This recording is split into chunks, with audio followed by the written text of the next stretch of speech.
Porque o fato que aconteceu semana passada, para o Brasil é um ponto importante, assim. Eu acho que são coisas que nós temos que tentar trazer com destaque de que a gente possa aprender.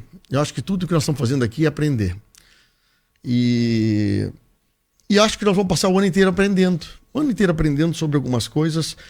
E eu tenho visto que as pessoas estão num alto grau de comprometimento, de nervosismo.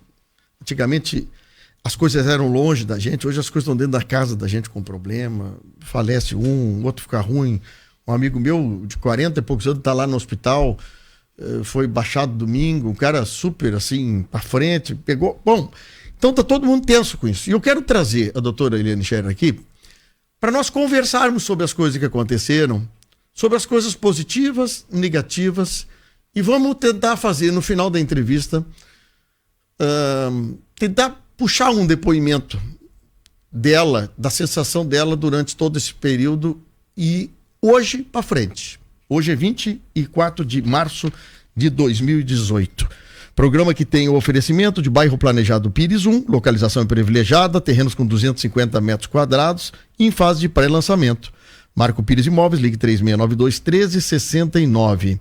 Festa de aniversário a Fubra, 66 anos com você. Siga a Fubra nas redes sociais e confira as ofertas imperdíveis. Para Casual Mix, aberta seguindo todos os protocolos exigidos contra o Covid. Casual Mix, na Olavo Moraes, bem coladinho nas óticas Carol. Para Centro de Medicina Especializada Dr. Toffen, profissionais altamente qualificados, moderna estrutura, equipamento de última geração. Agende sua avaliação no 36714800, responsável técnico Dr. Ricardo Toffer, CRM 13413. Para Chafariz, tem discos, brocas, talhadeiras, ponteiras e muito mais. Ligue ou mande uma mensagem para o WhatsApp 3671-7777. Doutora Eliane Scherer, muito bom dia. Obrigado por nos atender. Bom dia, Fábio. Obrigada pela oportunidade. Temos, em agosto do ano passado, eu lhe trouxe aqui para nós conversar, porque a gente estava iniciando o Covid lá naquela época, os números eram pequenos. Eu me lembro do primeiro caso que foi confirmado em Camaquã pela secretária Rita Bergman com o prefeito Ivo de Lima Ferreira. Me lembro, Camaquã foi contemplado. Bom, e depois foi passando abril, maio, junho, julho, se não me engano foi em agosto, que nós fechamos, final de julho, início de agosto. Nós já estávamos num outro patamar, nós já tínhamos algumas pessoas na região com problema de Covid. E eu precisava dividir contigo nessa entrevista de hoje o Covid de 2020 e o Covid de 2021, que eu acho que todos nós que passamos o ano passado, parece que a história está sendo recontada completamente diferente. É isso mesmo? Bom, Fábio, primeiro eu preciso dizer que não há conflito de interesses na minha entrevista. O que é conflito de interesses? Eu não estou recebendo, eu não estou me beneficiando de nenhuma empresa, de nenhum laboratório, de ninguém para dar essa entrevista. É uma entrevista de livre e espontânea vontade, sem interesses por trás. E antes de começar a entrevista, eu só gostaria de dizer duas frases antes. Sim. Que é do juramento de Hipócrates. Prometo que ao exercer a arte de curar, mostrar-me-ei sempre fiel aos preceitos da honestidade, da caridade e da ciência. Nunca me servirei da profissão para corromper os costumes e favorecer o crime. Podemos conversar. Muito bom. 2020 e 2021, o que tem de diferente o nosso Covid? Em 2020, nós tínhamos uma cepa que era um vírus que ninguém sabia nada sobre ele. Não que a gente saiba muito sobre ele, mas a gente já sabe bem mais do que o primeiro. Então tudo era muito novo, muito assustador, era um terrorismo, as pessoas se enfiaram em casa, teve uma pressão de mídias, né, de meios de comunicação muito grande, do fica em casa, tu vai morrer, tá todo mundo morrendo, e era tudo novo, mas a gente conseguia tratar. as pessoas não tinham um grande número de internação, nós conseguíamos que esses pacientes ficassem em casa, nós tratávamos eles em casa, claro que muitos complicaram, mas não tanto como agora. Sim. Né? Era uma cepa mais acessível ao tratamento, ela era mais flexível, aceitava que a gente chegasse perto dela, né? Pois é isso que eu queria trazer para ti, essa informação. E eu, ao longo desses meses, eu tenho bastante conhecidos assim, que são médicos, não especialistas na área, né? Mas são médicos que estão vivendo também a mesma dificuldade que vocês vivem, de ter um paciente dele e que foi fazer um tratamento de Covid e que a coisa não acontece. Mas um médico que trabalha e que conhece bastante isso, ele me contou que já são, de relação do ano passado para cá, que a gente falava em 2, 3 medicamentos, hoje tem mais de 15 medicamentos diferentes, porque cada medicamento uma reação contrária pode dar na cepa ou pode dar no vírus ou no paciente. Então já não é mais um kit de remédios, é uma farmácia inteira para poder atender. É isso mais ou menos? O que aconteceu? Em início de fevereiro, eu comecei a relatar que alguma coisa diferente estava acontecendo. Sim. Bem no início de fevereiro, eu notei, olha, tem alguma coisa acontecendo, né? Comecei a comentar. Tem alguma coisa acontecendo, esses pacientes não estão respondendo igual, esses pacientes estão apresentando sintomas completamente diferentes, está fugindo a regra, não é mais igual. Esses pacientes não têm... Antes eu usava perda de paladar, lesão pulmonar. Dessa vez, esses pacientes não esperem ter perda de paladar, perda do cheiro, porque isso não ocorre com essa cepa. Mas eu sei de gente que foi saber que tinha Covid porque foi comer um negócio, não sentiu o gosto da comida, o outro foi botar perfume e não sentiu. Era assim que se... Era assim. Que vinha o tal do Covid, era demonstrado o Covid, né? O que eu comecei a ver com essa cepa? Começaram a chegar pacientes relatando que eles tinham uma dor na volta dos olhos, uma dor periorbital, que tinha uma sensação de que alguma coisa cravava nos olhos, né? Uma hiperemia, um vermelhidão no olho, né? A gente ficou assim, será que é leptospirose? Assim. Será que é dengue? Não tinha um processo inflamatório, mas só uma hiperemia, uma dor de cabeça. Eles notavam que eles tinham, a coriza permaneceu e que esses pacientes tinham um pigarro. Eles notavam isso. Alguns com quadros de diarreia, alguns com um único dia de febre. E não era assim que a gente via a outra cepa. A outra cepa não. A outra cepa, esse paciente também tinha sempre uma dor atrás na nuca, occipital, uma dor occipital. E os outros não era assim que eles se manifestavam. Eu me lembro que eu falei assim, eu percebia que os pacientes vinham caminhando até a mim e eu olhava e esses pacientes estavam taquicárdicos e com aumento da frequência cardíaca. Essa cepa não dá aumento da frequência cardíaca. Ela continua dando queda da saturação, mas não dá aumento da frequência cardíaca. E os pacientes continuam sem perceber. O que eles notam? Eu digo assim, eu não atendo online, eu gosto de ver o meu paciente, eu gosto de botar a mão no meu paciente, eu gosto de olhar o meu paciente. Eu digo que o paciente COVID, ele tem o olhar COVID, ele tem a língua COVID. Ele tem um olhar desidratado, ele não tem brilho no olho. E eu conheço os pacientes e digo, tu tá com Covid? Ele, porque assim, pelo teu olhar, pelo teu olho. E eles dizem assim, que isso, doutor? Assim, eu sei. Aí eu sempre peço para eles me mostrarem a língua. Sim. E é uma língua muito seca, é uma língua sem saliva. Eles dizem, mas eu tomo água e a minha boca tá sempre seca. Mesmo sem febre, mesmo sem nada. Não tem aumento de frequência cardíaca, apresentam queda de saturação. E eles têm essa boca seca, é uma boca muito seca, é uma língua brancacenta, é interessante. E todos têm perda do apetite, eles não conseguem se alimentar. Sim. Isso bem inicial. E já na fase que a gente chama de fase 2, que agora não tem muito como diferenciar fase 1, fase 2, está tudo meio misturado. A tosse, chegou com tosse, até prove o contrário, eles têm lesão pulmonar. E é o que eu tenho usado como critério para pedir tomografia para os pacientes. Bom, a doutora Eliane Scherer está aqui conversando. Nós estamos com uma audiência bastante grande. Eu queria... me conta um pouquinho a tua formação. Só para que a gente possa... Os ouvintes que estão falando aqui, para eles saberem, por exemplo, quem é a doutora Eliane Scherer. Qual é a tua formação, Eliane? Para nós ter uma... Vamos lá. Eu me formei pela Universidade Federal de Rio Grande, a FURG. Tá. Depois eu fiz residência médica no Hospital da PUC, em Clínica Médica e Geriatria. E posteriormente eu fiz imagem. Eu trabalhei com imagem, Sim. fazendo título no Hospital Moinhos de Vento, na Santa Casa, no Cristo Redentor também, Sim. né? No Conceição. E fiz título de especialista em ecografia pela Associação Médica Brasileira e pelo Colégio Brasileiro de Radiologia. Tá. Então eu tenho um RQE. Bom, tá? tu tem algum conhecimento na área intensivista? Ah, sim. Quando eu morava em Alegrete, eu trabalhei por muito tempo na UTI. Eu fazia a rotina da UTI. O que é a rotina? É aquele médico que fica dentro da UTI 6 horas e acompanha os pacientes e prescreve os pacientes. Após esse horário, tem os colegas que internam pacientes, que atendem as intercorrências, que mudam as prescrições, o que achar necessário. A gente faz uma prescrição que a gente acha, mas se o colega chegou, olha, esse paciente piorou aqui, vamos manejar assim, vamos acrescentar essa droga. Então, eu trabalhei por aproximadamente 10 anos em UTI. Precisa ter formação para trabalhar em UTI?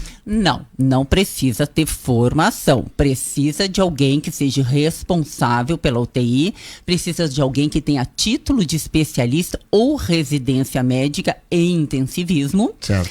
E precisa, o responsável técnico é a pessoa que assume e que vai e que vistoria essa UTI, certo, né? tá. E diz, vê se os protocolos estão adequados, vê se as pessoas estão usando as drogas adequadas, vê como é que é o manejo. Esse médico, Sim. ele é responsável por essa UTI. Então tem ele uma pessoa que tem formação de UTI junto. Tem que ter.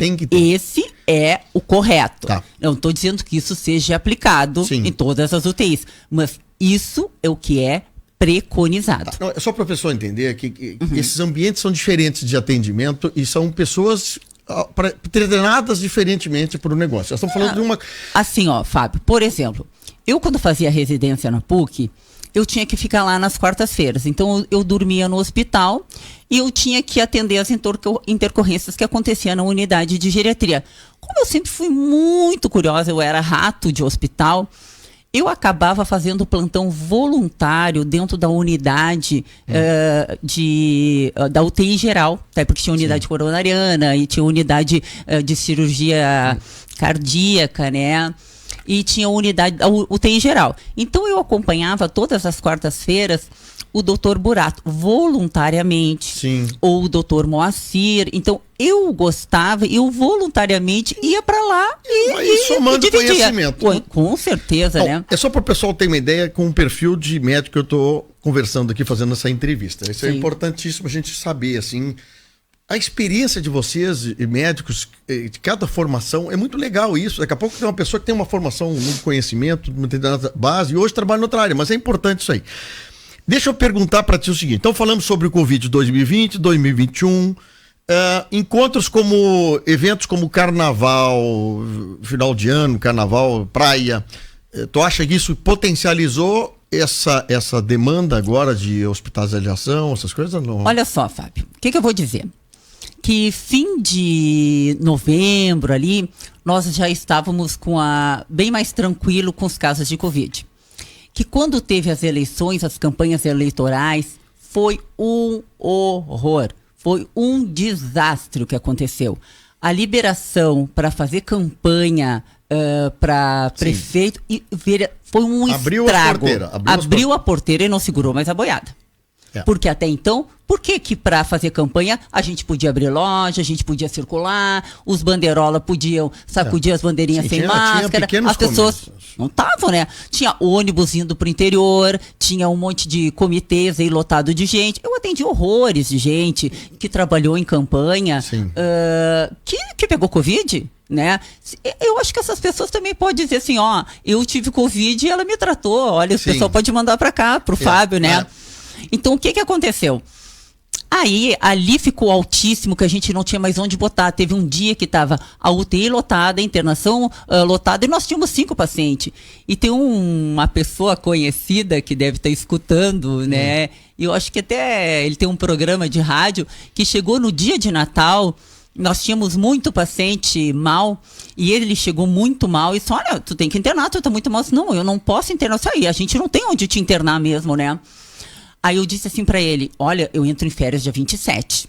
eu quero te ver, tu vai vir aqui no meu plantão dia 27. Eu sou assim, né? Eu sou bem gaúcha, Sim, né? sim, Bem faca sim, na bota, sim, eu tem- falo assim, é. eu sou direto, eu olho no olho do meu paciente e o meu paciente me conhece. Porque eu olho no olho, eu Sim. falo olhando no olho.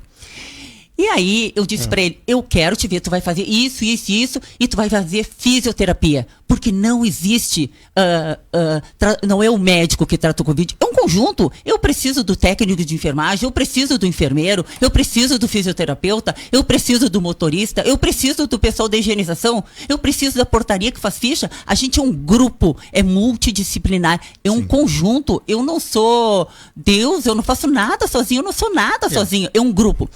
Aí esse paciente voltou no dia 27, eu nem reconheci ele, porque ele estava tão bem, ele foi tão disciplinado, ele fez tudo tão direitinho, ele fez a fisioterapia, o fisioterapeuta disse, olha, o teu paciente está fazendo tudo direitinho. Então é assim que funciona, é a disciplina, né? Então assim, vamos voltar. Aí no Natal a gente ainda estava com grande número, ainda tinha muita gente, e depois foi baixando ali. Depois do ano novo, eu tirei férias, quando eu voltei, o pessoal disse assim, doutor, os pacientes Covid desapareceram. Eu acho que é porque a senhora não estava aqui, né? E aí eles até me chamam no hospital, como é que é? Musa Covid, Miss Covid, de tanto que eu atendo Covid, né? Sim. E de tanto paciente, porque eu gosto, né? Porque no início todo mundo ficava com receio de atender, e eu fui estudando, fui pegar a linha de frente, né? Então o que eu vi? Quando eu voltei de férias, tinha diminuído os casos já em janeiro. E ficou um janeiro bem tranquilo. Muito tranquilo. Chegou uma parte lá, aí um dia eu encontrei um pessoal lá da administração do hospital, eu disse, olha, abre a internação Covid, porque tá voltando tudo. Não, é impressão tua. Como é que era essa minha impressão? Primeiro eu atendi um bairro, vamos supor, era Viegas, depois era Jardim, depois era Santa Marta, depois era Vila Nova. Então, na época do início do Covid, cada vez vinha um bairro. Como é que eu notei que a coisa estava crítica? Quando começou a vir gente de tudo que é bairro, simultaneamente ferrou, né? Porque, ou seja, quando vem todo mundo de todas as partes da cidade, é porque todo mundo tá espalhado, né? Tá espalhado. E ele, não. Eu disse, acho que isso numa terça ou quarta-feira. Bom, pessoal, na outra semana, bombou, explodiu, né? Eu disse, eu avisei. Porque eu tô na linha de frente. O que acontece? Nós que estamos na linha de frente, eu acho que seria importante a administração do hospital ouvir a nossa opinião. Eu sei que é terciarizado o serviço do pronto-socorro, que agora eu não faço mais parte, infelizmente. Sim. Mas assim, eu acho que é importante. A única pessoa que eu via circular lá, que levava familiar, que acreditava no nosso serviço, é o gringo.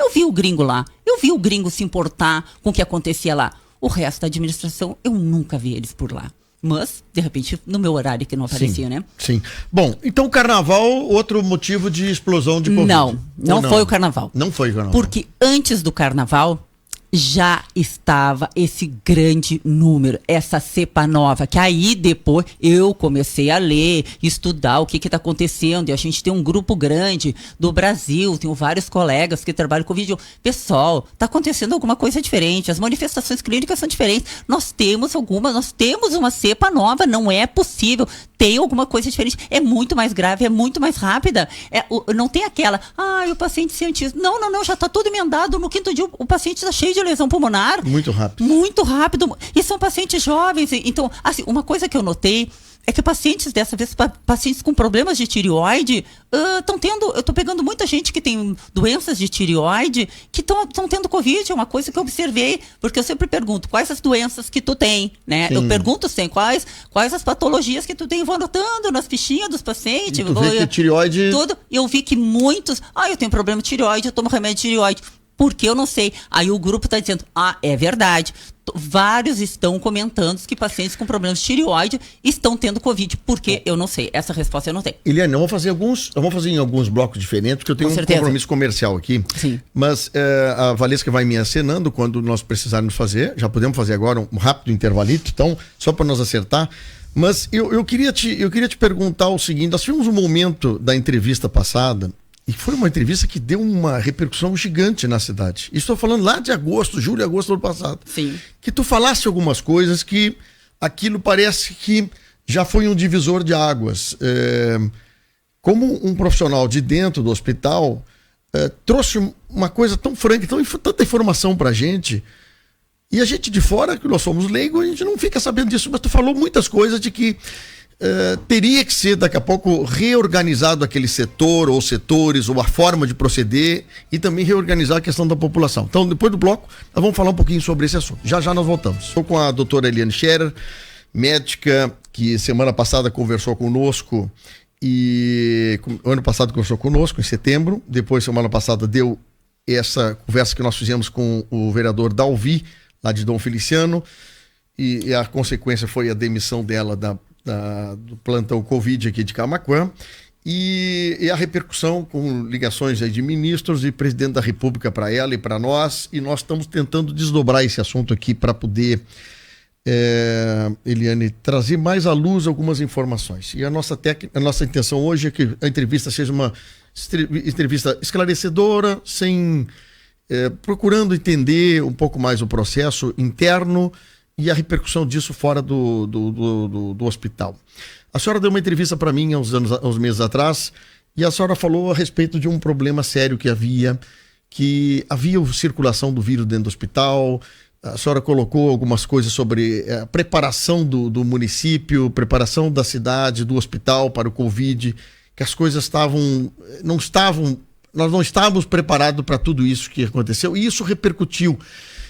Naquela época, a senhora já teve alguma informação, ou o hospital lhe procurou, lhe notificou, porque aquele tipo de declaração não cabia bem ao médico falar sobre o hospital? Sim, primeiro assim, ó, eu não falei mal do hospital, né?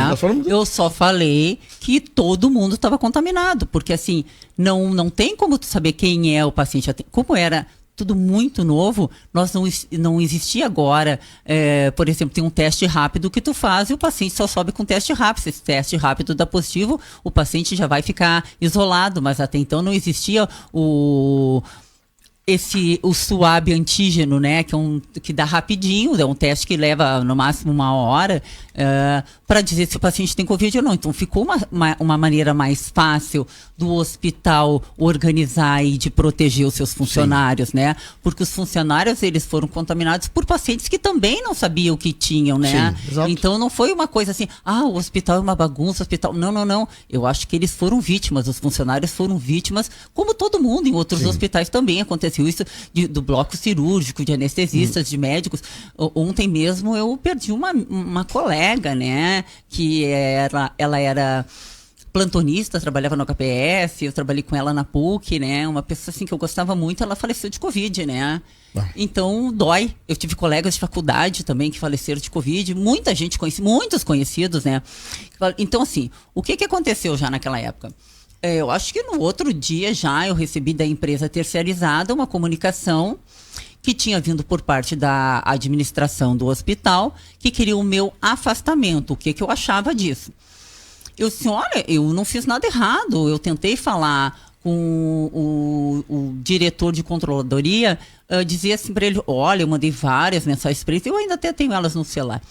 Eu não fiz nada errado, eu não falei do hospital, eu acho que eu fui mal interpretada, eu acho que a gente podia conversar, até para eu me retratar, se necessário, porque eu ainda naquela entrevista eu falava que eu adoro trabalhar em emergência, eu gosto de trabalhar em emergência, né?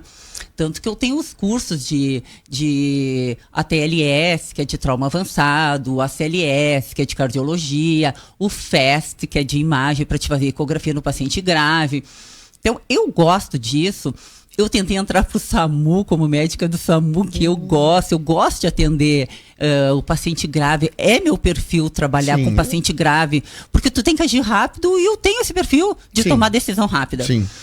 Mas levou muito tempo até que esse diretor me respondesse, né? E aí essa empresa chegou e me perguntou assim, olha, eles pediram o teu afastamento imediato, o que tu vai fazer? Eu disse, olha, eu vou acionar o Simers, né? O que me resta é acionar o sindicato, né? Porque eu saí, tanto é que eu tinha pedido antes a autorização dele, se eu podia dar uma entrevista. Antes de dar a entrevista para ti, eu comuniquei à empresa terceirizada de que eu faria isso. Aí eu disse, não tem problema, né? Não tem problema, pode dar entrevista. Mas o hospital, tanto é que eles falaram assim, mas o Fábio falou que não dá para passar na frente do hospital que vai pegar Covid. Eu disse, olha, eu não ouvi isso, né? Mas sinto muito que o Fábio tenha interpretado dessa maneira a minha entrevista. Que Sim. se as pessoas passassem na frente do hospital, pegava Covid. Eu não disse isso, né? Em nenhum momento eu disse Não. Eu sempre disse que quem chegava lá dentro, eu tratava como tendo, porque entrava sem, saía com, porque era um movimento muito grande, é uma salinha muito pequena, cabe poucas pessoas. E agora com essa segunda cepa ficou muito pior, é um amontoado de gente, né? Em salas cabe 1, a gente bota 2, em sala que cabe 2, a gente bota 3, chega a ter 8 pacientes lá, sentadinhos em cadeira. Tem dias que a gente tirava a maca e botava cadeiras para que esses pacientes pudessem, para a gente receber um número maior e conseguir colocar em oxigênio. Vamos ficar sentadinho, né? Sim, mas então, é complicado. Era uma coisa nova, todo esse impacto aconteceu, mas a entrevista tua foi para dar uma sacudida no assunto. Pena foi para ajudar a população, né? Pena que já naquele momento já houve essa solicitação para te sair. Eu não sei se tu pode me contar, mas eu queria que tu... Eu já perguntei uma vez para os 2 médicos, naquela época, eu estou falando lá de 8 anos atrás, 9 anos atrás, eu falei com um médico, não, perdão, falei com a responsável pela região nossa aqui, que chama-se coordenadora regional, era a doutora Rosângela. Eu perguntei para ela quanto é que ganha um médico de plantão no hospital. Naquela época era R$130. Aí eu vim na rádio, falei na rádio, isso aí. Falei na rádio. Aí eu fui no Banrisul, um médico me interpelou lá. Como é que tu diz quanto eu ganho? Eu disse, meu amigo, é dinheiro público. O Estado paga pro hospital, o hospital paga para ti 130 por hora. Eu disse porque isso é público. Mas tu não pode ter dito. Bom, um outro médico também estava muito chateado, mandou uma mensagem, ligou depois, e ele queria ir lá na rádio. Lá no prédio antigo da rádio. Então venha que eu reabro o microfone para te sentar comigo no microfone e nós bater um papo sobre o quanto tu ganha dentro do coisa. Porque parece que o salário de médico que ganha num hospital, num pronto-socorro, é uma coisa, parece, né? Se é uma coisa tão aviltante, tão fora do normal, que os médicos não querem contar. Mas eu queria saber o seguinte, tu gosta de plantão, tem médico que não gosta de plantão. Tem gente vindo de fora, anda 150, 200 quilômetros para fazer plantão em Camaquã. Não deve ser uma coisa muito ruim, deve ser uma coisa boa. Quanto ganha um plantonista no hospital aqui? Na área de Covid, um plantão no hospital, não sei bem como saber isso aí. Bom, eu posso falar da área de Covid, quanto eu estava ganhando até ser demitida, até ser afastada do pronto-socorro. Ok, quanto era? Nós ganhávamos R$100 a hora. 100 por hora. R$100 a hora, tá? Então, como é que funciona? Eu trabalho, eu ganho, eu não trabalho, eu não ganho. A gente é terceirizado, sim, a gente faz parte dessa empresa, tu é sócio dessa empresa, né? Sim. E como sócio, tu tem um prolabore, né? No início do mês. E depois tu recebe o teu dinheiro, o resto do teu salário lá pelo dia 19, dia 20. Tá. Nós ganhamos isso, nós não temos direito a férias, nós não temos direito a 13º.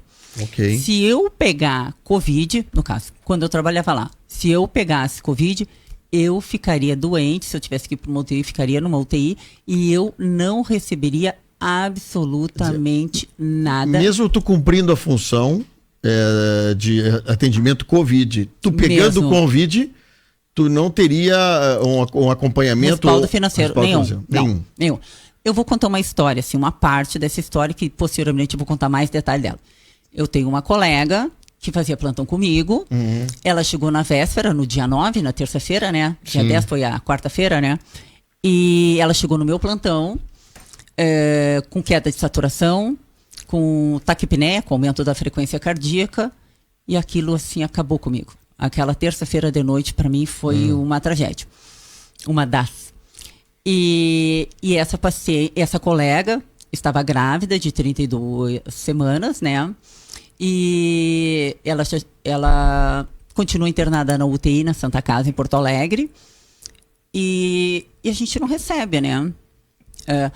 Eu sei de um colega também que eu tratei. Ela baixou pelo SUS, então? Ela tem IP. Tem IP. Tem IP. Baixou pelo IP. Mas ela não recebe, ela não tem problema.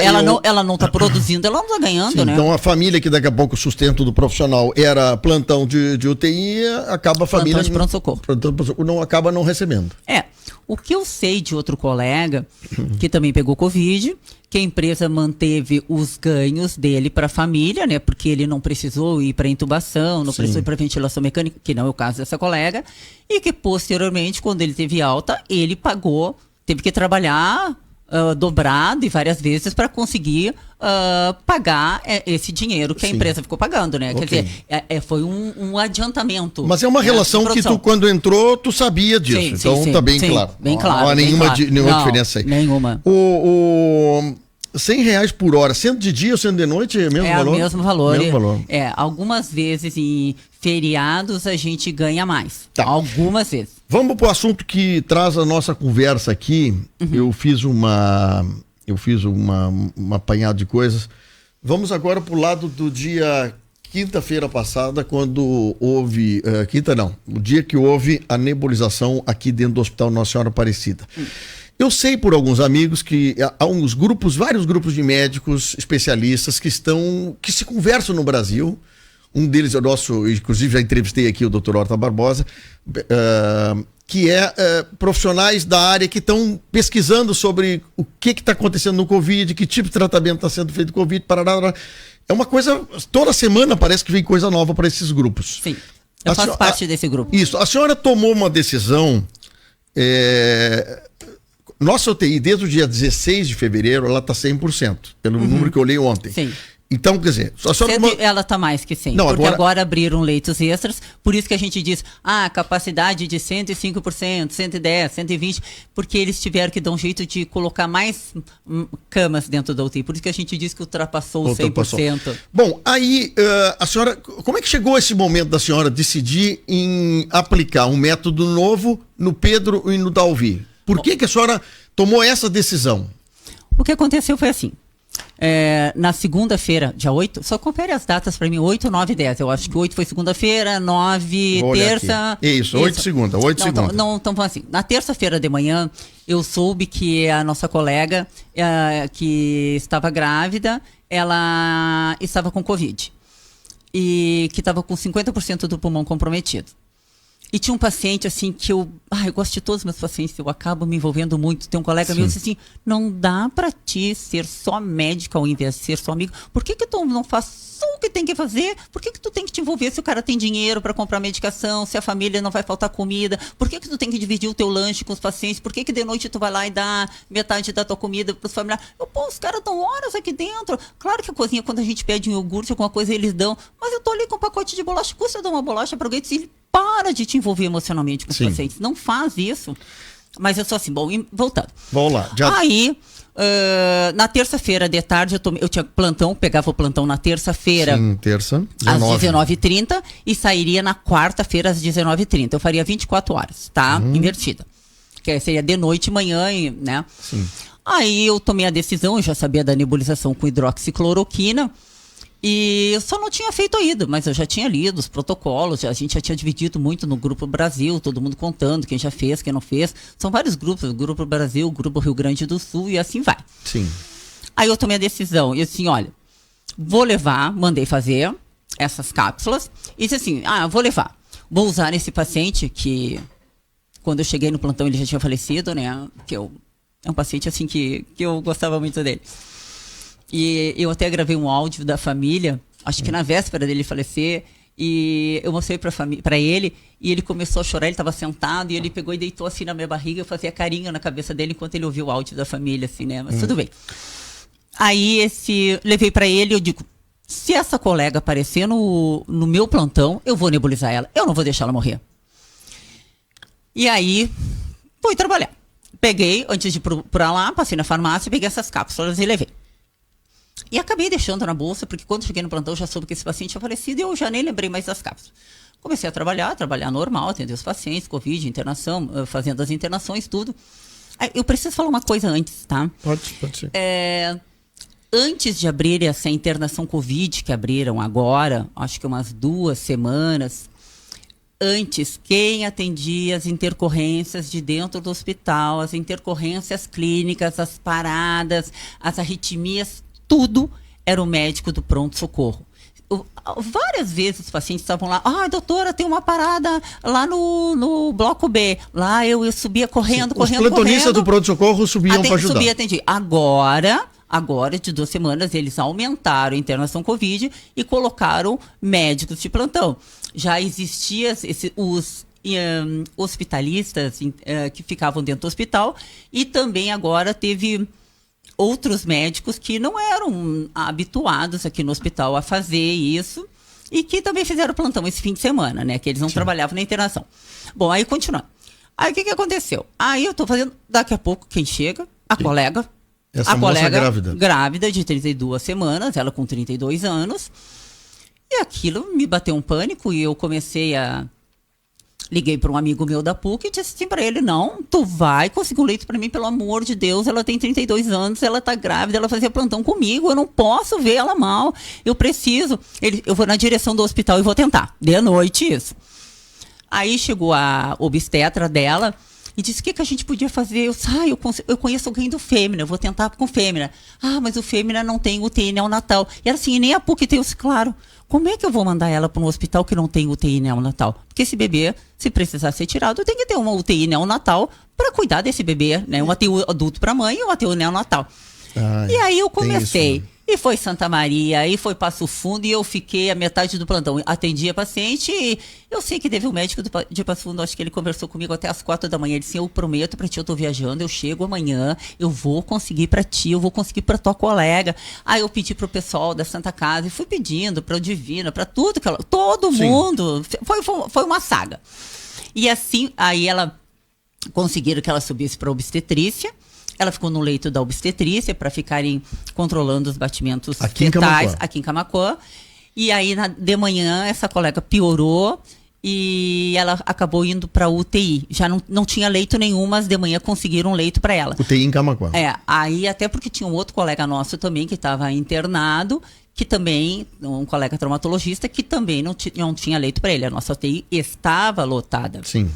E eu continuei junto com a obstetra e junto com o médico da UTI, nós todos tentando conseguir um leito para ela. Bom, até foi difícil que essa paciente foi para Porto Alegre, no meio do caminho terminou o oxigênio, ela tinha conseguido pelo SAMU Vaga Zero uma vaga para o Hospital de Clínicas, no meio do caminho mandaram ela para Santa Casa, e o médico da Santa Casa disse, muito obrigado, mas ela conseguiu para o Hospital de Clínicas. Ele disse, mas eu tenho aqui informações de que ela viria para nós. Eu disse, eu não sei, foi a informação que me deram, é que ela conseguiu vaga no Clínica. Eu sei que no meio do caminho faltou oxigênio e que o SAMU teria dito que ela iria para Santa Casa e que não iria mais para o Clínicas. Tiveram que parar em Guaíba, conseguir oxigênio para levar essa colega para Porto Alegre, porque o consumo de oxigênio dela era muito alto. Então aquilo mexeu o meu emocional, eu estava muito abalada, porque assim, hoje tu tem o teu colega do lado, que é teu colega, e amanhã ele vira teu paciente. Então assim, emocionalmente... Eu me sinto assim muito abalada desde então. E com todas as intercorrências que aconteceram com ela que tem acontecido. A gente que está fora do negócio já está assim. Eu não consigo mais ver televisão, porque é Covid, é morte, não sei o quê, é enterro. Bom, Eliane... Aí vamos chegar na parte eu vou ter que fazer uma pausa, mas eu quero só saber o seguinte. Então, tu tá dizendo que quando tu pega uma colega tua grávida... com um consumo exagerado de oxigênio, precisa ser colocada numa UTI. Esse momento é uma coisa assim que te desperta o seguinte, temos que fazer alguma coisa diferente? Com certeza. Quando me contaram que ela estava com Covid com 50, eu digo, eu vou usar nela a nebulização, porque todo mundo está dizendo que tá surtindo certo. Muito efeito, todo mundo só teve sucesso até agora. Ninguém teve intercorrência, não existe intercorrências descritas pela nebulização, porque ela age só nível pulmonar. Sim. Então ela não é ela é diferente da outra droga que é sistêmica, ela acaba não sendo sistêmica, não existe essa absorção sistêmica. Vamos fazer o seguinte, rápido intervalo, logo depois eu converso com a doutora Eliane Scherer aqui, que está batendo um papo, e nós vamos entrar exclusivamente no assunto da decisão dela de fazer a nebulização em 2 pacientes aqui, que foram os primeiros casos, que deu certo, e eu tô sabendo aqui pela produção que tá me dando no fone que um dos pacientes está aqui no prédio já, e veio para dar um oi para ela. Então, nós já voltamos. Então, eu sigo batendo papo com a doutora Eliane, lembrando que o nosso programa vai até o meio-dia, depois eu vou dar um time aqui para nós fazer uma despedida com a doutora Eliane. o paciente dela, o Dalvi, está aqui conosco, já esteve aqui no nossa redação, deu um abraço muito apertado na Eliane, diz que é a segunda mãe dele, quer dizer, isso mostra essa relação que se cria com o médico, que não é que trata da gente, mas muitas vezes, pelo que o Dalvi disse, fez uma segunda vida para ele. Então, extremamente interessante, que nós vamos trazer agora. Lembrando que o nosso programa tem oferecimento de Ozirnet, Grupo Mediari, Casual Mix, Marco Pires Imóveis, a Fubra, 66 anos, Trilegal Tchê, Centro de Medicina Especializada Dr. Toffen, para Chafariz, lugar de cliente feliz.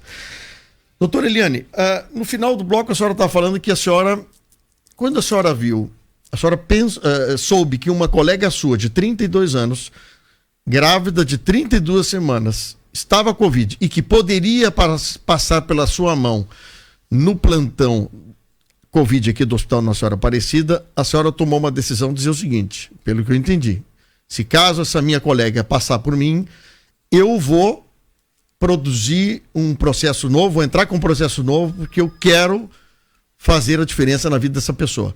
Ela, casualmente, ela não entra no seu plantão, a senhora adquire esses medicamentos que é hidrocloroquina. Hidroxicloroquina inalável. Inalável. É uma cápsula, né? A gente manda manipular essa cápsula de 200 miligramas, depois diluir essa cápsula em soro fisiológico e faz a nebulização. Bom, com ar comprimido, que é melhor. Bom, aí a senhora contou a saga dela de conseguir a UTI e ela está hoje em UTI em Porto Alegre. Na verdade, assim, eu vou ser rápida, que eu sei que daqui a pouco eu tenho que terminar o programa. Na verdade, eu cheguei a pensar em fazer e o bom senso da médica dela, da obstetra, disse: Eliane, melhor não, porque pode dar certo. Ela pode se salvar, mas pode acontecer alguma coisa para o bebê e pode atribuir a isso, né, a essa nebulização. Então é uma coisa que tu não fez ainda aqui.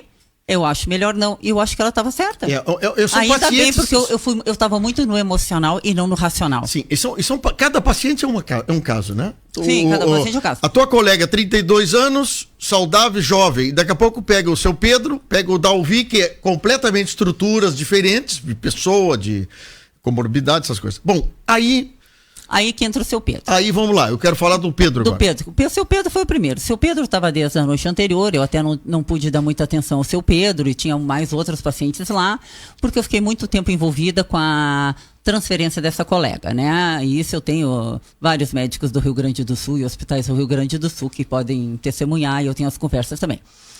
O que aconteceu é que o seu Pedro estava numa maca, no corredor, usando oxigênio, estava com a saturação de 91, mas estava acordado, tá quietinho, bem, mas não melhorava a saturação. Aí eu resolvi que ia nebulizar o seu Pedro, que ia ser o primeiro, porque eu estava numa emergência, eu ia fazer, eu tinha lido que não existe nenhuma intercorrência nem contraindicação para essa nebulização. Eu disse, vamos lá. Isso dentro também desse grupo de especialistas, médicos do Brasil inteiro, que vocês fazem parte, a mesma conversa dizia, não vai ter contrapartida. E assim, eu não sou a única médica no Rio Grande do Sul, aqui em Camaquã já tem gente fazendo, em Itapes já tem gente fazendo, em outras cidades aqui da região tem gente fazendo, muitos colegas me ligando e perguntando como se faz, vários colegas de todo o Brasil, gente pedindo médico que quer aplicar no pai, como é que faz, tu vai ter que me mostrar, carteira, teu CRM, eu não posso ficar daqui a pouco, né? Se bem que essa medicação não pode ser comprada por conta, tem que ter um receituário médico. Então não existe essa. Tá lá fazendo propaganda da medicação e as pessoas vão sair comprando fazendo. Não, tem que ter receituário médico para fazer isso. E eu tenho vários pacientes fazendo em casa e nenhum teve qualquer intercorrência. Tenho muitos pacientes fazendo com nebulizador. Tem que ter um bom nebulizador. Um nebulizador ultrassônico é o melhor nebulizador para fazer isso. Bom, vamos lá do seu Pedro. Aí eu peguei o seu Pedro pela mão, sentei o seu Pedro lá num quartinho, né, num cantinho lá, junto com outro paciente que estava com máscara, que também era Covid, que estava um paciente que estava com uma máscara de CPAP, só tinha Covid lá dentro, com máscara de CPAP, e eu montei essa nebulização, sem ajuda de colegas, nem nada, porque eu queria fazer, queria diluir, eu queria ter certeza que estava toda a medicação ali. Eu nunca pedi para nenhum funcionário preparar a nebulização. Eu que fiz, essa do seu Pedro foi tu e ele só? Eu e ele, né? E nisso chegou O enfermeiro, né? Não era o enfermeiro que estava de plantão lá na unidade Covid, um enfermeiro que entrou lá, um enfermeiro responsável lá pela área, Sim. mas não era o que estava de plantão na área Covid. E também não teve envolvimento da enfermeira que estava na área Covid. E aí eu comecei a nebulizar assim, o que tu tá fazendo? Eu disse assim, eu tô nebulizando esse paciente com hidroxicloroquina. Ele disse, quem te autorizou a fazer isso? Aonde que tá no protocolo isso? Eu disse, não tá no protocolo, mas eu vou fazer, ele tá com falta de oxigênio e eu vou fazer. E eu já comecei a fazer. Porque tu não pode fazer? Gritando comigo, falando, tá na frente do seu Pedro, né? E eu continuei na minha, né? Aí, nisso, eu também tinha ficado até as 4 da manhã tentando falar com a Tati, nebulizando o seu Pedro, e atendendo o telefone, e ligação em Santa Maria, e ligação de não sei o quê. E aí eu nebulizei o seu Pedro. Ok. E ele saiu nesse momento e eu fiquei nebulizando o seu Pedro sozinho. Ninguém vai te ajudar, que não sei o que, tá tudo bem. E eu nebulizei o seu Pedro, e quando eu nebulizando o seu Pedro fez assim, deu o que, seu Pedro? E com um oxímetro no dedo dele, abriu? Abriu o que, seu Pedro? Porque era o primeiro paciente. Aí ele fez assim, botou a mão no peito e disse assim, abre o peito. A gente faz isso, doutora, e o ar passa, o ar trancava, e agora o ar passa. E nesse mesmo momento, o seu Pedro não usou mais oxigênio. Nunca mais usou oxigênio. E aí chegou a internação do seu Pedro e o pessoal disse assim, doutora, tem leite pro seu Pedro? Não, eu quero que o seu Pedro fique todo o meu plantão aqui, que eu quero ver se vai ter qualquer intercorrência com o seu Pedro, eu quero estar de olho nele. Até o final Até o final do meu plantão, eu quero que o seu Pedro fique aqui, porque eu quero ver Depois o que manda vai pro acontecer. quarto. Depois vai pro quarto, ele Ok. ficou. E o seu Pedro ficou sentadinho, coisa mais querida, e ele assim, doutora, eu quero um pedacinho da senhora para levar para minha cidade. Quantos anos tem seu Pedro? Só para O seu Pedro, 53 anos. Novo, então. Novinho. Novo, coisa mais querida. Estalando que nem eu, assim, tá bom. Aí, enquanto eu nebulizei seu Pedro ficou bom, já não usou oxigênio já no mesmo momento, nunca mais botou nem meio litro de oxigênio. Nisso, esse enfermeiro que tinha gritado comigo, ele desceu, acho que ela é chefe da enfermagem e mais uma representante da farmácia. Sim. E a representante da farmácia me disse assim, como é que tu usa uma medicação que não está no protocolo do hospital? Eu disse, olha, os pacientes costumam chegar aqui, ontem à noite mesmo chegou um dizendo que tomava até medicação, eu botei assim, medicação do paciente. Eu disse, mas aí eles trazem de casa. E tu que trouxe essa medicação? Só eu não posso, eu costumo ganhar amostra de laboratório e dou para as famílias. E a gente usa muito antibióticos que ganham receita, não sei o quê. Ela disse, mas tu não pode trazer não sei o quê, tu não pode usar medicamento que o hospital não... que não está no protocolo do hospital. Aí eu disse assim para ela, mas está no protocolo do hospital dar oxigênio para os pacientes e meus pacientes não deram oxigênio. Ou eu devo contar para a família que os meus pacientes que estavam prescritos oxigênio, eles não receberam oxigênio. E antes disso, um pouco antes, eu tinha tido, não um atrito com esse enfermeiro, mas ele tinha feito um procedimento sem autorização minha, sem o outro médico, sem o fisioterapeuta. E eu tive que chamar o fisioterapeuta para que... Corrigir isso que aconteceu. E isso está no prontuário desse paciente, essa intercorrência. E aí ficou por isso mesmo, esse bate-boca, ele gritando comigo na frente de todo mundo, na frente de colega, na frente de enfermeiro, na frente de paciente. Ok. E eu continuei trabalhando. Eu toquei a vida, toquei o barco. Tudo bem. E aí, nesse período, eu não sei se o Dalvi já estava ali, o Dalvi chegou. Sim. Aí eu disse, olha, estão me mandando um paciente de Dom Feliciano, me ligaram que esse paciente está muito grave, eu nem sabia o nome dele, porque a médica disse, olha, eu tô com um paciente muito grave aqui, eu saio, manda que a gente vê como, manda ele e depois a gente resolve aqui. Foi isso que eu esperei. Eu estou envolvido com a transferência dessa colega, então eu não posso te dar muito papo. Tá mal, manda e a gente tenta resolver aqui. Eu vejo que eu posso. Se eu conseguir resolver, a gente fica. Se eu não conseguir, se for alguma coisa que tu pode resolver aí, a gente te devolve. Aí nisso, daqui a pouco chega o paciente de Dom Feliciano. O que eu vejo? Eu vejo um paciente pálido, sudorético, disfuncionado, e eu disse, direto para tomo. Já leva ele, já tá aqui o pedido, ele vai para tomo, pedir a tomo. E depois a gente vê, já vai para tomo, porque eu vi que ele era um paciente grave. E eu pensei, se esse paciente, a gente não tinha mais onde botar cama nem nada. Esse paciente, nós não temos vaga no UTI, que nós não tínhamos vaga nem para o nosso outro colega que estava lá. Sim. Nós tínhamos conseguido pela manhã uma vaga para essa colega grávida e grave. Então eu já sabia as condições que estava e nós não tínhamos respirador e nós não tínhamos nada. Eu disse, o que eu vou fazer com esse cara? O que eu vou fazer? Tem que tomar uma decisão. Fiquei pensando, o que eu vou fazer? O que eu vou fazer? Bom, ele foi, fez a nebulização, aí trocou o turno e aí eu digo, agora eu vou, né? Esperei a tomo, vi a tomo dele, chamei a esposa dele e disse, olha, vem cá. Essa aqui é a tomografia do teu marido tá mal, teu marido tá disfuncionado, existe uma medicação que a gente tá usando, eu usei no paciente aqui. Antes disso... Depois dessa briga toda, ligou o jurídico da empresa e disse assim: Eliane, como é que tu usa uma medicação que tu trouxe de casa? Eu não sabia, eu comprei na farmácia, tem nota, tem tudo que eu comprei. Ele disse: não, tu não pode, tem que ter autorização da família. Mas eu disse pro seu Pedro o que era, mas o seu Pedro é muito humilde, ele não serve nem como ter testemunho para dizer assim, e não tinha ninguém da família. Tudo que ele tinha numa sacolinha do supermercado com as roupinhas dele. Então, assim, aí o jurídico tinha me ligado e disse: olha, tu não pode. Eu não posso. Mas se eu pedir pra família comprar, a família comprar, se a família concordar, eu posso usar? Ele disse: claro que pode. O jurídico da empresa disse. O jurídico da empresa, o médico da empresa me ligou e disse: tu não pode fazer assim, assim, assim. Mas se a família comprar, tem a medicação do paciente, pode ser administrada? Pode ser administrada. Okay. Porque a medicação é do paciente e é um consenso da família que tu pode ser usado. Aí eu chamei a esposa desse paciente, porque até então eu não sabia o nome dele, não guardo o nome. Dalvi, eu achava que era. Dalvi, tu disseste. É, Dalvi. Aí eu chamei ela, eu sempre faço isso com os pacientes, eu sempre dou um choque de realidade. Esse aqui é o teu pulmão, tu é responsável por ele. Tu pode ir pra casa, se tu piorar ele, tu vai internar e a gente não tem leito, não tá conseguindo UTI, não consegue UTI em nenhum lugar. E esse é o pulmão dele, então eu sempre faço esse choque de realidade. Aqui tá assim, assim, assim, tu tem que fazer isso, isso, isso. Aí eu disse pra ela: nós estamos fazendo um trabalho, já tá publicado, tem vários colegas usando, um trabalho que tem bastante sucesso, até agora nada de intercorrência, e eu gostaria de tentar no teu marido. É algo a mais, e a gente tá aqui numa emergência, com tudo que é recurso, né? Tu autoriza, tu compra. Onde é que é? Eu expliquei onde é que era a farmácia, barará. Ela foi, buscou a medicação. Isso tu prescreveu? Prescrevi receita para ela, fiz toda a prescrição, não deixei ele subir para a área Covid, porque eu queria estar junto dele para aplicar, eu queria ver como funcionava. A reação. Aí, quando eu fui fazer, já tinha trocado, era outra equipe de enfermagem, aí o outro enfermeiro da tarde disse o seguinte: doutora, a senhora não vai fazer essa medicação aqui. Eu disse: mas por que está prescrita? Aonde você prescreveu? Não, acabei de prescrever não, eu tô lendo aqui, não tá. Não, mas eu tinha prescrito. Não, tudo bem, eu vou lá e prescrevo de novo. Mas eu dei pra família. Não apareceu na prescrição, não sei o que aconteceu. Sim. Aí tu prescreveu de novo, não? Prescrevi de novo. Okay. Tá aqui, a família comprou. Ah, mas foi a senhora que mandou. Olha, mas que eu saiba, é médico que prescreve e eu sou médica, né? Eu fiz assim pra ele. E aí eles: não, mas eu tenho ordem do meu coordenador de que esse procedimento não deve ser feito aqui. Eu disse: não tem problema. Eu disse assim pra ele: eu faço, eu preparo, e eu te entendo, tu tem um coordenador, tu não tem culpa, né? Tá cumprindo ordem. Tem chefia, tu tá cumprindo ordem. Okay. E eu já tratei o pai dele, eu mesmo desconfiei que ele estava com Covid, então eu não acredito que tenha nenhum problema dele comigo, assim. Sim, mas nada. Ele tinha ordem Ele tinha ordem, ponto final. Certo. Então vamos lá.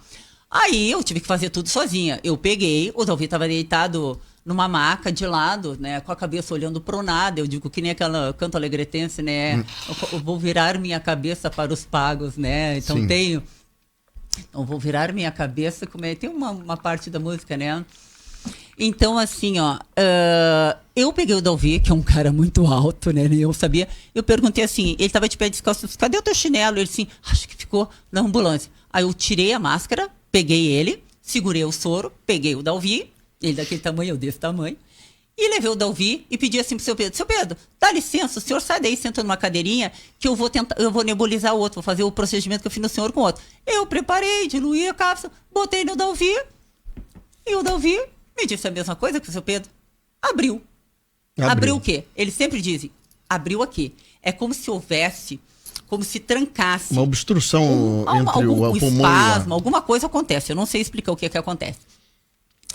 Aí, o que eu notei também, que para os colegas assim que estão me vendo, o que eu noto é que esses pacientes que eu faço a nebulização, eles têm estertores bolhosos, que o outro pessoal na cepa... Clareia um pouco mais leigo, assim, o assunto. Que na outra cepa, a gente examinava o pulmão do paciente, era bem limpinho, não ouvia nada, no pulmão todo comprometido, era tudo bem limpinho, tu não via nada. Nesses pacientes, eles têm uns estertores, parece assoprando um canudo de Coca-Cola, uns bolhosos, como a gente chama, e crepitantes. E o que eu noto? Que depois que eles nebulizam, esses estertores ou desaparecem ou diminuem significativamente. Porque, eu não sei, né? Mas é como se abrisse realmente. E aí eu fiz no Dalvi, e o Dalvi disse a mesma coisa. Quantos minutos levou esse procedimento no Dalvi e no Pedro? Quanto eu acho que no máximo 5 minutos. Tu dilui uma solução, eu solução... uma cápsula de R$1,50.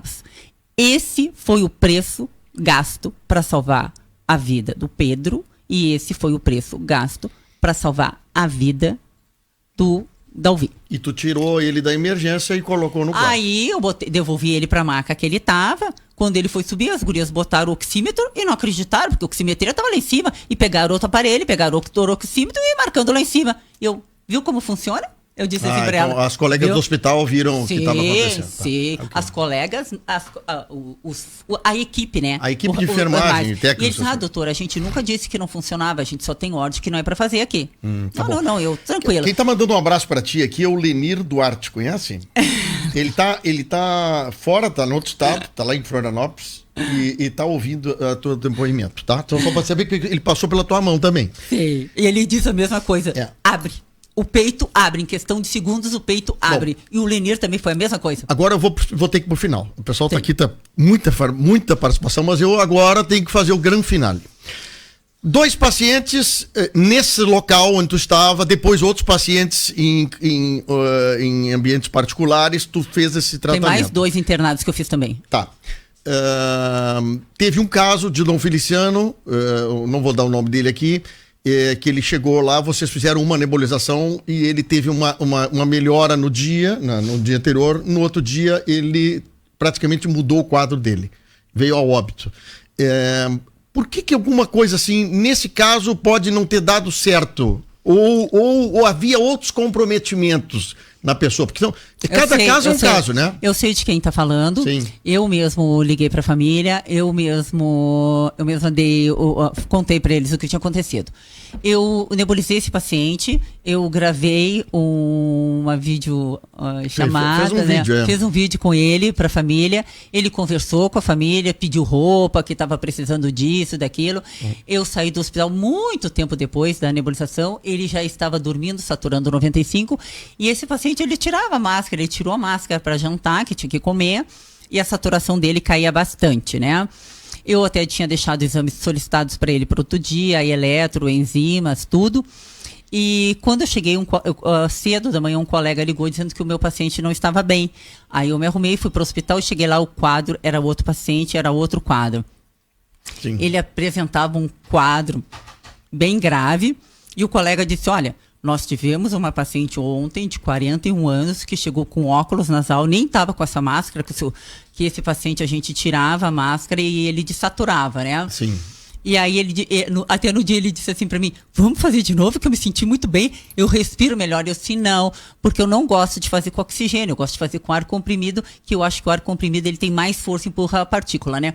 Então assim, eu disse para a família me perguntou, doutora, a senhora acha que foi da medicação? Assim, não, eu não acredito que tenha sido da medicação, e eu sei que a família fica com essa dúvida, será que se eu não tivesse feito, teria acontecido isso com meu pai? O que eu posso dizer é que essa paciente de 41 anos, que embora eu não tenha visto, os meus colegas relataram um quadro semelhante, que levou ao óbito, e ela foi ao óbito também, essa paciente não fez a nebulização, e eu não tenho descrição, eu ainda revisei toda a literatura ontem à noite, a respeito disso, e não existe descrição. Esse paciente fez um quadro de insuficiência cardíaca ou de embolia maciça, que o mais provável é que seja embolia maciça. Só que eu acho que nesse momento ainda pedir uma necrópsia é muito sofrimento para uma família, para a gente saber o que aconteceu, né? Sim. Então foi muito triste, né? Eu ter feito... O certo, né? O certo para estudo, para ciência, era fazer a necropsia, né? O certo para ciência era super importante. Mas já estamos de caso de dores, muitas dores no Brasil, no mundo inteiro. Mais um negócio desses acaba afetando. Eliane, tu fosse então oficialmente demitida do plantão Covid em função de que tu administrasse medicamentos que não estavam prescritos na farmácia do hospital. Sim. Fizeste um caso com consciência do seu Pedro, a outra com a informação e com a conscientização da família, da esposa, do Dalvi. Sim. E você foi demitida do plantão. Foi demitida do plantão. Obviamente, agora tu não atua mais no plantão Covid. Não. Para que você consiga fazer esse atendimento, tem que ser ou em ambiente privado ou baixado o paciente de forma privada no hospital, é isso? Isso. O que aconteceu? No sábado à noite, na sexta-feira e no domingo, começou a ter vários boletins de ocorrência na delegacia, porque no sábado o médico que entrou, está no direito dele, ele disse assim, olha, eu sigo a Sociedade Brasileira de Infectologia, no meu plantão ninguém vai fazer medicação off-label, e tu não vai fazer. E tinha outro paciente também de Cristal, que tinha muito mal na sexta-feira. A família me pediu uma consultoria e eu peguei e fiz essa nebulização, e o paciente na mesma hora também, e os colegas viram, o paciente na mesma hora parou de usar essa máscara de Hudson, que estava com 15 litros, ele na mesma hora também passou a usar 4 litros de oxigênio, e hoje eu já vou dar alta para ele, e ele já está sem oxigênio desde segunda-feira de noite. Bom. Então já é outro caso, né? Sim. Então, assim, sim, eu fui demitida do hospital, o Simers entrou com recurso, o hospital alega que é uma... O Simers entrou com recurso ou o hospital entrou no Simers? Como é que foi isso? Não. O Simers entrou com recurso para não haver demissão. Isso, para que eu fosse readmitida, né? E o hospital, eu ouvi aí que o hospital falou, eu não sei muito bem, um negócio que eu tenho 17, tu pode me perguntar? Foi na 0 hora de ontem, saiu uma matéria, e casualmente saiu a matéria aqui só lá em 0 hora, dizendo que eles fizeram uma denúncia, o hospital fez uma denúncia com a senhora no CREMERGS e no Ministério Público, indicando que a senhora teve 17 infrações. Bom, assim, primeiro eu quero que a população saiba 2 coisas. Que eu não recebi nenhuma notificação do CREMERGS. E assim que socorrer, juntamente com os meus advogados, será dado, né, a resposta e será respondido tudo que o CREMERGS me pedir. Outra coisa, um jornalista me ligou, não sei se de Goiás, eu tenho recebido ligação de todo o Brasil, o Brasil inteiro, né? Um jornalista de Goiás, eu acho que foi de Goiás, não me lembro, não tenho certeza, de Brasília, me ligou e perguntou assim, o que a senhora tem para dizer sobre o que a 0 Hora publicou? Eu disse, olha, eu vou te dizer algumas coisas. Primeiro, que eu não assino a 0 Hora. Segundo, que eu não leio a 0 Hora. Terceiro, a 0 Hora não entra na minha família, não entra na minha casa. Quando entra na minha casa, ela entra por doação para que eu use, para que os meus gatos e os cachorros façam as suas necessidades fisiológicas. Só dessa maneira. Aí ele me perguntou assim, como é que a senhora se sente? A senhora está muito feliz por ter recebido uma ligação do presidente? Não, eu não recebi uma ligação do presidente. Eu recebi 2 ligações do presidente. No dia do aniversário dele, domingo pela manhã, o presidente da República me ligou novamente. Eu disse para ele, claro que eu me sinto feliz, claro que eu me sinto lisonjeada de ver o presidente da República preocupado com procedimentos baratos de R$1,50 que pode salvar vidas. Eu não estou dizendo que esse procedimento sozinho salva a vida, em hipótese alguma, pessoal. Precisa do antibiótico, precisa do corticoide, precisa do anticoagulante, precisa do técnico de enfermagem, precisa do enfermeiro, precisa da estrutura hospitalar, precisa do oxigênio. Não, precisa do fisioterapeuta. E tira da fila do oxigênio, né? Do oxigênio. Eu acho que o mais grave. Diminui bastante o consumo de oxigênio e diminui a fila, mais um da fila para ir para UTI.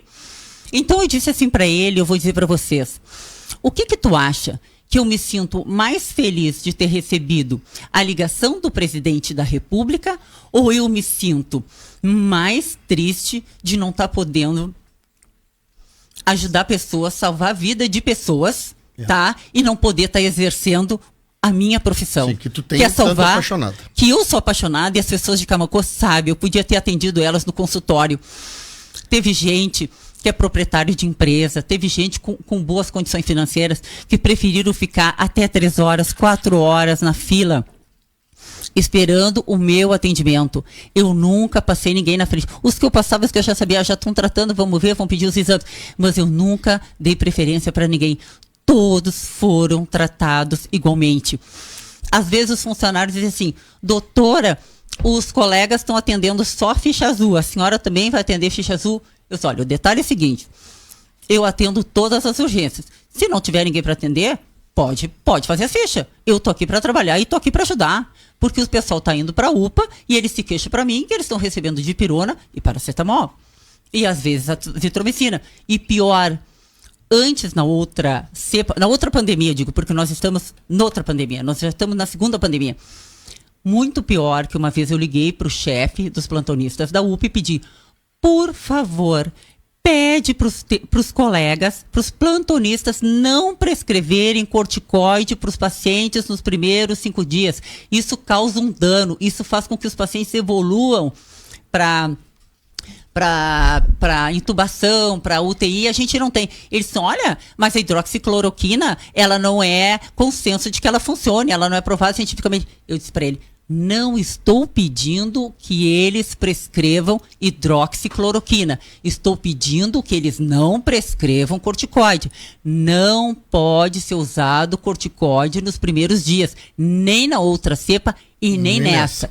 Usar corticoide inicial nesses pacientes é grave. Doutora Eliane, são dezenas ou quase centenas de perguntas de manifestação aqui. Sabe, eu só preciso dizer uma coisa, assim, ó. Eu vim dar esse depoimento em respeito e ao agradecimento às pessoas que foram pro Face e colocaram. Somos todos, doutora Eliane. É emocionante. Eu agradeço a minha cidade, eu agradeço o Cristal, a Dom Feliciano, a TAPS, a todo mundo que fez isso, mesmo sem conhecer, mas por reconhecimento ao meu trabalho de coração. Eu vim por vocês. A Folha de São Paulo me pediu para dar entrevista, a 0 Hora me pediu para dar entrevista e eu sempre disse, jamais vou dar entrevista para outros jornais sem primeiro falar com a minha cidade. Jamais faria isso. E eu sou muito grato a vocês. Aqui, muitos depoimentos de pessoas que participaram, passaram por ti. Aqui tem uma pergunta da Aline que eu achei bem interessante sobre esse processo de aprovação do processo de nebulização por hidroxicloroquina. Uma ação como essa, uma vibração como essa que repercutiu no Brasil inteiro, tu acha que pode antecipar alguns procedimentos para que alguém aprove isso como um protocolo, coloque num protocolo esse processo de nebulização com hidroxicloroquina? Na verdade, o Conselho Federal de Medicina já deixou bem claro que o médico é livre para fazer o que ele acha que é. Sim, mas é um tabu. O médico faz isso e é condenado pela metade. Eu sei disso, mas acontece assim que para que isso funcione, tem que ser tudo. Eles estão pedindo um estudo randomizado, duplo cego, então estão pedindo estudos. E a gente não tem tempo para fazer isso. Ou tu faz o estudo, tu olha e vê o teu paciente morrer, é tu que vai escolher. Eu vou ter uma representação no Conselho Federal, no Conselho Regional, que tenha. Eu salvei vidas, salvei várias e tenho várias testemunhas. Tem um monte de pacientes usando. Só pelo que eu tô vendo aqui, testemunha não vão ter problema de... Olha aqui, tem gente vindo de Porto Alegre, tem gente vindo de Novo Hamburgo, tem gente vindo de várias cidades para consultar comigo, porque confiam em mim, porque viram a manifestação que essas cidades viram, o Facebook, todo mundo. O que vocês acham, assim, o que eu tenho para dizer? Que eu acho que quem deve essa resposta ao povo de Camaquã, por que isso está acontecendo, é a mantenedora do hospital. São as mantenedoras que devem dizer à população se eu devo voltar para lá ou não, se o meu trabalho foi relevante à cidade ou não. E eu tenho uma denúncia para fazer aqui. Eu tenho 2 amigas, tá? Uma que é da mantenedora, que eles fazem trabalho voluntário no hospital, que... alguém da administração do hospital ligou para ela e disse, tu não pode manifestar o teu apoio à doutora Eliane, tu faz parte das mantenedoras. Pois bem, essa amiga pediu o afastamento dela de junta mantenedora. Ela agora não presta mais serviço voluntário, é um serviço voluntário da mantenedora, e ela optou por sair e me dar esse apoio. Eu sou muito grata a ela, a gente se adora, a gente é uma irmã. E tu sabe quem é, Fábio? E a outra é presidente de uma instituição que presta serviço comunitário, ajuda pessoas carentes, que faz... Ele também intimidou ela, tá? E disse que ela tinha que tirar o apoio, que ela não podia usar o nome dessa entidade. Ela tirou, ela me ligou e ela perguntou. Aí ela respondeu para ele, eu tenho essas conversas, eu tenho tudo isso. Eu falei com ela, eu conheço a índole dela, eu conheço o caráter dela. Eu mostrei um eletro da minha mãe, ela fez o diagnóstico de infarto e disse que a minha mãe tinha... E minha mãe estava infartando, e a minha mãe ficou internada na UTI do Instituto de Cardiologia. Ela sempre cuidou de mim, ela sempre cuidou dos meus filhos e nunca me pediu nada, nunca me cobrou uma consulta. Assim como essas pessoas que eu atendi, que tinham condições de eu atender no consultório, eu nunca ganhei pelo Covid até então, porque eu trabalhava... Sim, tu trabalhava eu sempre pelos R$100 hora.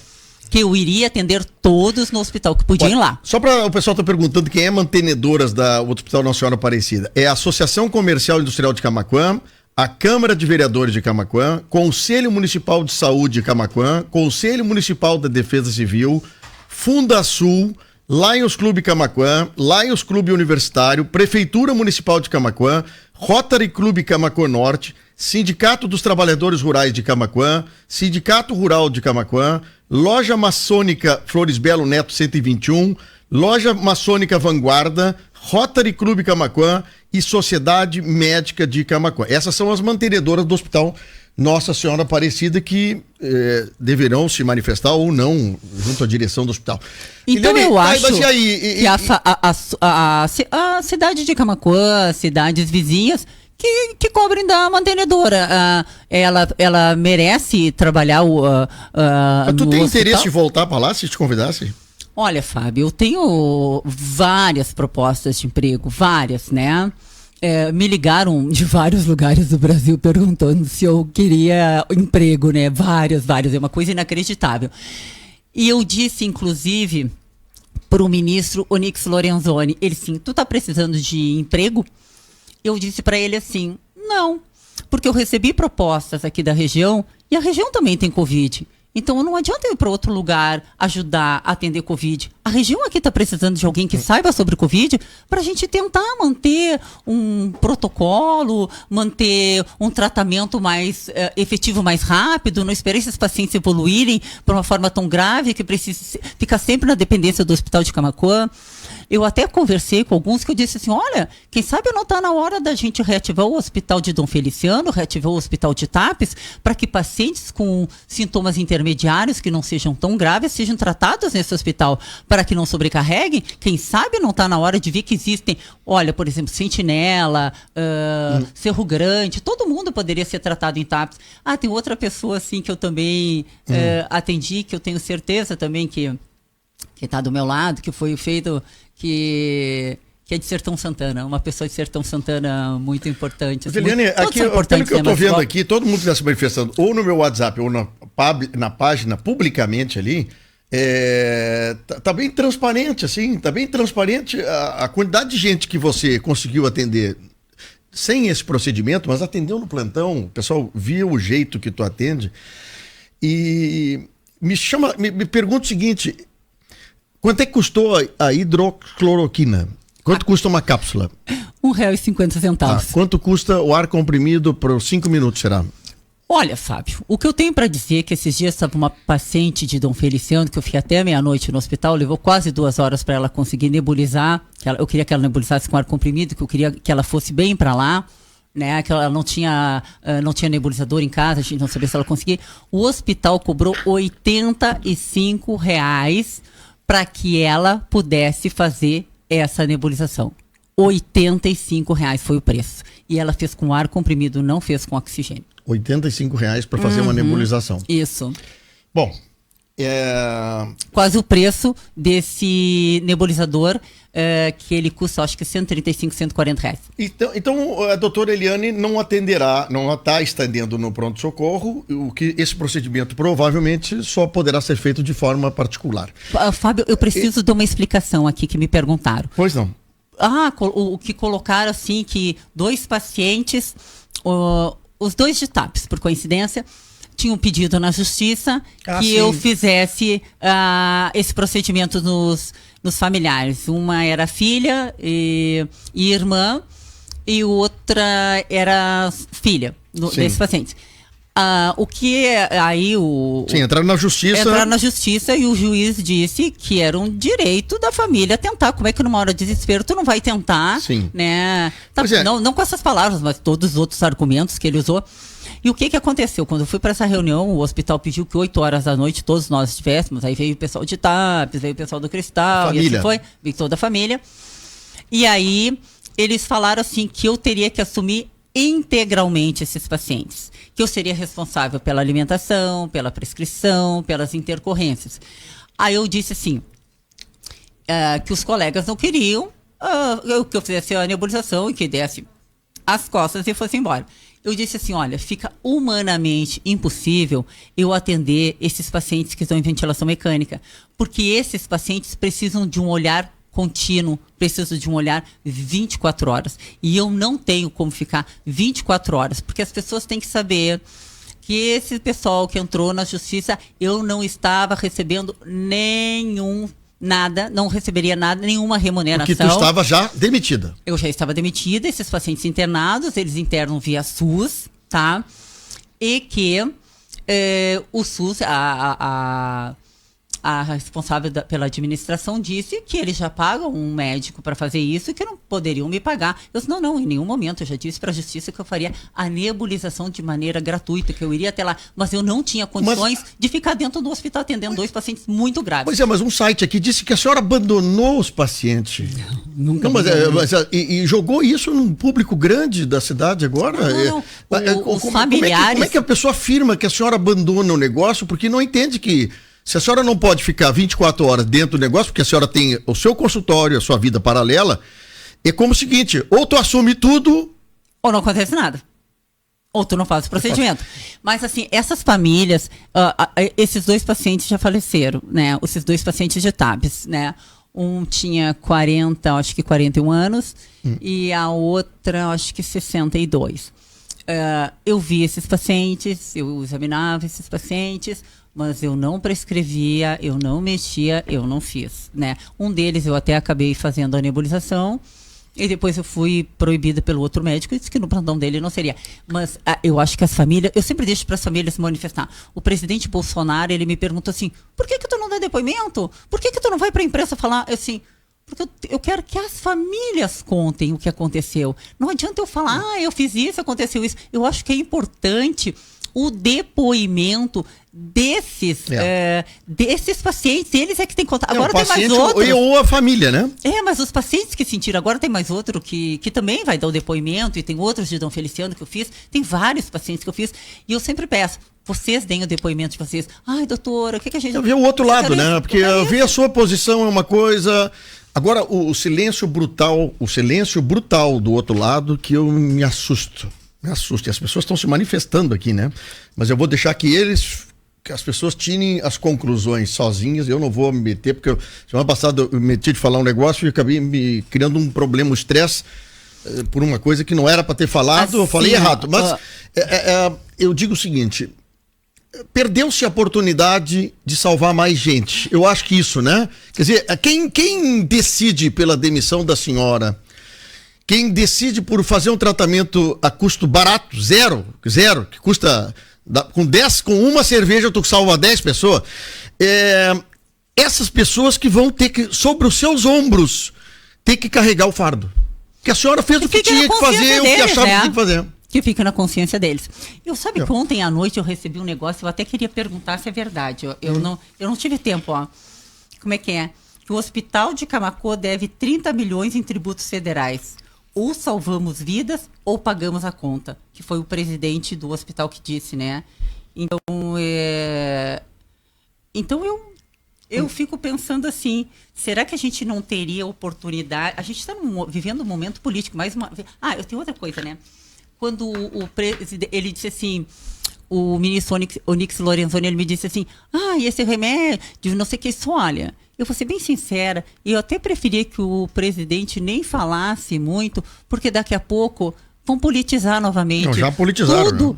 Tudo que ele fala, a imprensa vai contra ele. Ninguém está pensando na população, ninguém está pensando, ninguém quer saber. Teve uma colunista de um jornal importante que chamou de charlatanismo o que o presidente está fazendo.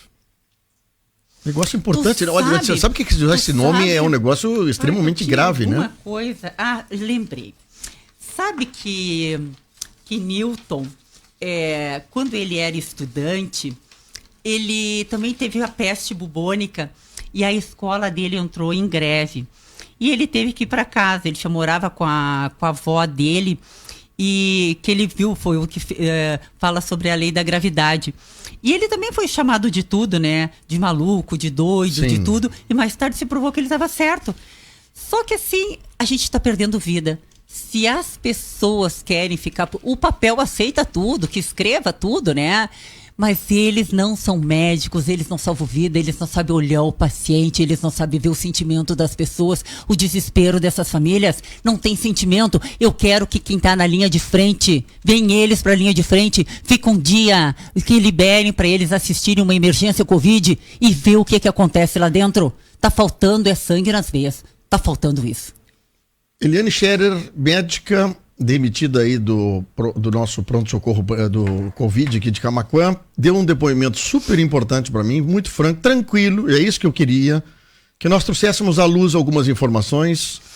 Nós vamos acompanhar o procedimento, o processo que o hospital abriu contra a senhora, no CREMERGS, no Ministério Público, e eu tenho absoluta certeza que toda essa listagem de pessoas aqui que passaram na sua mão vão querer se enfileirar ao seu lado para dar o depoimento deles de como a senhora trata.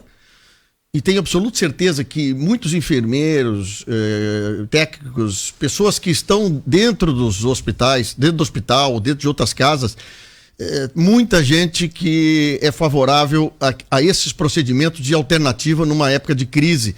E muitas vezes não se manifesta, obviamente, com medo, né? Sim, porque se uma pessoa de fora do hospital, que não ganha nada para o hospital, é voluntário, recebe uma ligação pedindo para retirar o seu depoimento a favor da doutora Eliane, tu imagina o funcionário que depende do salário. Então, eu comungo assim contigo essa frustração e eu fico imaginando que novas consequências, novos desdobramentos irão acontecer a partir dessa entrevista que a senhora nos deu. Portanto, já é 11 horas e 51 minutos. Um último minutinho da senhora, então. Eu queria só agradecer aos funcionários do hospital por todo o carinho que vocês têm que me dar, escondidinho, atrás de uma cortina, atrás de uma parede, dentro de um banheiro, dizendo #somos todas doutora Eliane, mas a gente não pode falar. Tenho absoluta certeza. A gente existe divergência com alguns. Como eu te disse, né, Fábio, tu acha que todos os teus funcionários aqui gostam de ti? Né? A gente não agrada todo mundo. Eu olho nos olhinhos deles aqui. Eu olho nos olhinhos deles aqui todos os dias. Nem Jesus Cristo agradou todo mundo. Então, assim, não é a minha intenção agradar todo mundo, mas o pessoal sabe como eu sou humana, como eu me preocupo com os pacientes, como eu sou dedicada. E isso ninguém vai poder tirar, isso ninguém vai apagar do meu currículo, ninguém vai tirar da minha imagem. E eu quero agradecer a todos esses funcionários que quietinhos. Eu disse, não me abrace. Quando eu chego lá, não fica perto de mim, não me abraça, não mostra manifestação de afeto, porque tu pode ir pra rua amanhã. E eu entendo vocês, se vocês não se manifestarem, vocês têm que pagar conta, têm que pagar aluguel, vocês têm que comer, vocês dependem da instituição para viver, que não é o meu caso. Eu não dependo da instituição para sobreviver. Mas o povo depende. O grande povo depende, não os funcionários, mas a população depende do nosso hospital. Doutora Eliane, peço desculpa se eu daqui a pouco, naquela vez passada eu te fiz algumas perguntas, tu me disseste algumas verdades e que isso já, lá em agosto já começou a ruir. Sim. Mas fico feliz porque os depoimentos positivos a favor da senhora é muito mais do que aqueles negativos. E fico à disposição da comunidade aí, se alguém tiver alguma questão para colocar. Ao longo dos próximos programas nós batemos recorde de audiência hoje. Uma coisa fantástica, absurdamente fantástica. Gente a favor, gente contra, mas olha, é a democracia, eu tive que dar a oportunidade da doutora Eliane falar aqui, porque ela falou isso, e eu fico preocupado agora, como será as consequências dos próximos pacientes que vão chegar às instituições de saúde sem ter pelo menos uma chance daqui a pouco de uma coisa diferente. Mas vamos lá, né? Só uma coisinha, o presidente Jair Bolsonaro me perguntou assim, de onde é que tu tirou essa ideia? De onde é que tu tirou assim? Não, presidente, essa ideia não é minha. Essa ideia é do Dr. Zelenko. E eu não sou a única médica a fazer isso. Tem vários médicos fazendo isso no Brasil. Ele, eu sei de uma médica de Manaus. Agora de manhã eu consegui o telefone dessa médica de Manaus e eu vou passar o contato dela para a presidência da República, porque ela também possa dar um depoimento, já que ela foi a primeira a começar no Brasil e a partir dela é que nós começamos a seguir e ela relatar as experiências dela e o sucesso dela. Obrigado, então. São 11h54, encerramos essa maravilhosa entrevista aqui que nós trouxemos à luz as informações. Eu peço desculpa a todos que eu não consigo ler as mensagens, uma coisa assim louca, mas eu vou guardar todas elas. Pessoal, é a vida. Daqui para frente, outras pessoas vão responder lá outros médicos, vão responder nos plantões. A gente fica aguardando e deixando os microfones abertos aí para a direção da instituição, se um dia quiser conversar conosco, se manifestar, abreviar algumas informações, prestar contas da sociedade, eu acho que cabe agora a eles. Doutora Eliane... Eu só quero falar mais uma coisinha. Tem um hino do estado do Rio Grande do Sul que diz o seguinte: sigam nossas façanhas de modelo a toda a terra. E é isso que eu espero de nós gaúchos. Cadê as nossas façanhas? Essa máscara era para tapar nossa boca, mas tapou nossos olhos e os nossos ouvidos também. Chega a ser lamentável. Nós estávamos falando sobre um assunto desse que eu acho, já falei semana passada, né? Em vez de premiar, nós demitimos. Que coisa feia, que coisa feia. Mas o Rio Grande do Sul todo está sabendo disso, o Brasil está sabendo disso. Infelizmente, né? Isso chama-se ditadura ou outras coisas parecidas com isso. O negacionismo é brutal. Enquanto isso, mais pessoas morrem, mais pessoas vão para aquele singelo, né, número que parece que não serviram nada enquanto duraram na sua vida. Uma pena. Encerramos o nosso programa agradecendo a todos pela sua parceria, sua participação, e a gente volta amanhã, às 8h15.